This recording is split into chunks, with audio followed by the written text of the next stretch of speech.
born this way. The claim is that people are born LGBT. This is simply false. We have yet another pseudoscientist who managed to unite a horde of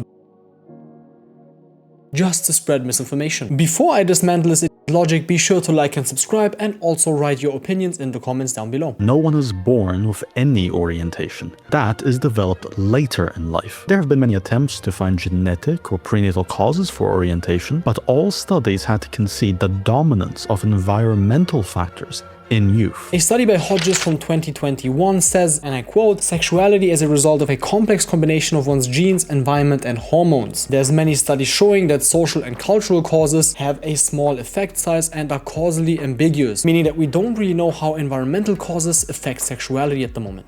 But the funniest part is his own cited study by Langström et al. Explicitly says the effects being partially in your DNA, and mostly because of shared genes, not how your parents raised you. The rest of the causes are individual, hence non-shared, counting in both social and biological effects. This dumbass can't even be bothered to understand his own study he cited. Essay, an abusive or absent parent, sexualized environments, among others, have the strongest correlation. Ironically, when people say they've always been this way as long as they can remember, it's proof that they grew up in a perverse environment. That drive is only developed naturally later in life, meaning that if they've always been that way, then someone else imprinted it on them. If you read the actual study, it clearly states, our results suggest that causal relationships driving the association between sexual orientation and childhood abuse may be bidirectional, which could mean that sexual orientation could have led to abusive environments as well, reversing the cause and effect. They weren't even sure of the study themselves. The study has also received lots of backlash from the scientific community and has been peer-reviewed and critiqued, not only because of the study design, but also because of the shaky conclusions that were drawn, and thus is widely regarded as a bad study. The point of this argument is that an individual cannot be held accountable for something outside their control, whether it is that they were born with it or that the environment pressured them. That's fair enough, but here's the issue. The LGBT openly admits and celebrates normalizing that very environment to children through schools, media, and events. Yeah, obviously, because the goal of the community is not total indoctrination and a gayification of every person on the planet. All we want is acceptance and visibility.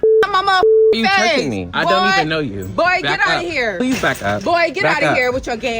I don't like a dude with fucking, show your face. When homosexuality is shown equally and as being equal to heterosexuality, we increase acceptance and reduce hate towards these minority groups. More visibility and acceptance then naturally lead to more people being comfortable talking about their sexuality and coming out, which many of these people cite as it's just a trend. More people are coming out because it's hip. No, it's because we don't have the fear of being ostracized and killed by a society that has been repressing us for the past 80 years, maybe even longer. When you're the ones actively spreading and glamorizing the conditions that create more of it, you don't get to play the I can't help it card. This is something that very evidently we cannot fucking control. You fucking clown. I was raised in a super straight household that sometimes leaned on homophobia, and I still turned out gay. You are such a beautiful little gay boy. It's harmless. The argument is that aside from de facto sterilization, LGBT is harmless. De facto sterilization? That's a very gross word for something so painfully obvious. Sterilization is also a nice dog whistle for those stupid homophobes that want to link gayness to eugenics. As if the LGBT agenda is eroding the fabrics of society by not conceiving kids on purpose, or even banning the act of conceiving kids. You gross bastard. Why are you only thinking about that one aspect when it comes to gayness? Additionally, LGBT promotes promiscuity. Promiscuity undermines the fabric of society and the family because humans operate on pair bonding. Everyone is engaging in sexual activity for fun. We are in the age of situationships, so straights in this day and age are probably also very promiscuous. Relationships are funny as hell because, like,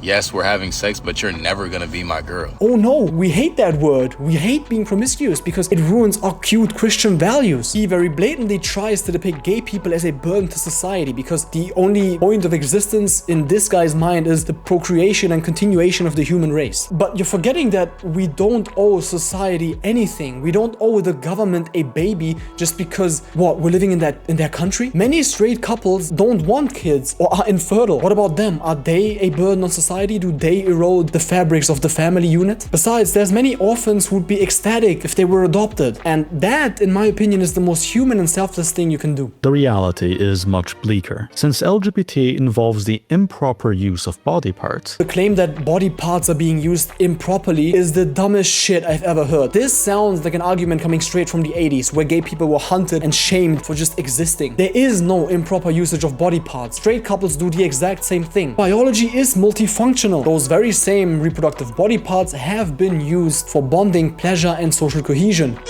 throughout the history of human beings being on Earth. By your logic, you wouldn't be able to kiss a person because the mouth is used for eating and breathing, but you still engage in acts such as kissing with a woman. Completely ignoring this hypocrisy is crazy. it shouldn't be surprising the abundant negative health effects that occur as a result. And since the risk of pregnancy is zero in LGBT relations, many don't feel the need to take precautions, resulting in vastly increased STD rates. Yes, gay relationships especially are riskier because, well, the anal cavity is more prone to risks and injury, and thus also infection. But that's why most people engage in safe sex and why it's a gigantic deal within the community. Children have to be taught in school about what should be none of your business. That gay kid at school who won't be taught about same-sex relations doesn't know how to engage in same-sex sexual acts safely, leading to the very problems you've described. By saying that you want to ban LGBT out of schools, you're basically helping those people get ill and get sick because they don't get the information they need. You can't just pray the gay away and hope that gay people stop engaging in gay activities. Refusing to acknowledge someone's existence doesn't help in preventing illness and sickness within those communities, which the rest of us are forced to subsidize healthcare and prevention for, through taxes or increased medical costs. Do you notice this dehumanizing language towards gay people, by the way? Burden to society, taxes the system which the rest of us needs to cover. The way the LGBTQ character is depicted, he's blatantly trying to make us the enemy, making us look like we're less than human because our mere existence is bad for humanity. That's very dangerous rhetoric and only leads to more hate and violence against us, when all we want is acceptance and equality. Additionally, same-sex relationships report significantly elevated levels of mental health issues, and children raised in such environments also face elevated risks of emotional and behavioral issues and identity confusion. The second claim is just a gross misrepresentation or an intentional attempt to deceive you. He says that bisexuals are the most violent within the community, but that is just simply not true. Bisexuals are most likely to experience violence by others, as they're discriminated against by both heterosexual people as well as gay people, so being ostracized by literally everyone in society. None of your business. Exactly, it isn't. Now shut the fuck up, you homophobic moron. I won't go any deeper than this for my own mental health, but just know this. Later in the video he claims that gayness being natural is a bad argument, because cannibalism and murder exist in the animal kingdom. Animals do it. This argument claims that animals have been observed engaging in same-sex relations. That's true. They have also been seen engaging in cannibalism and worse. He's equating same-sex love to the most heinous, inhumane acts imaginable. What does that say about you? Just because they coexist and they can coexist doesn't mean that they are equal. That argument is a false equivalence, a false analogy, and a moral category error all at the same time. How do you make so many mistakes as someone who claims to follow basic logic? You may know people that say, oh, because it's natural, it's good. Well, this is the opposite. He says some natural things are bad, therefore all natural things that I dislike are also bad. That just seems like very selective logic for a channel claiming to educate on basic logic. I get that this argument is meant to be a retort to when people say LGBT isn't natural, but what they're claiming is that same-sex relations go against the natural use of involved body parts. So he acknowledges himself that the LGBT community never used this naturalistic fallacy argument in the first place, contradicting his earlier strawman argument where he claimed that we say animals do it too, so it's fine. Then he moves the goalpost to prove his own point and claims something entirely different. He isn't arguing on logic or facts, he's just hiding his hate and polarization behind his pseudoscientific facade. What happens between two consenting adults in private is none of your business. What a shame then that the LGBT abandoned it and started making it everyone's business. Honestly, get over yourself, you disgusting freak. I'm done. See you next video.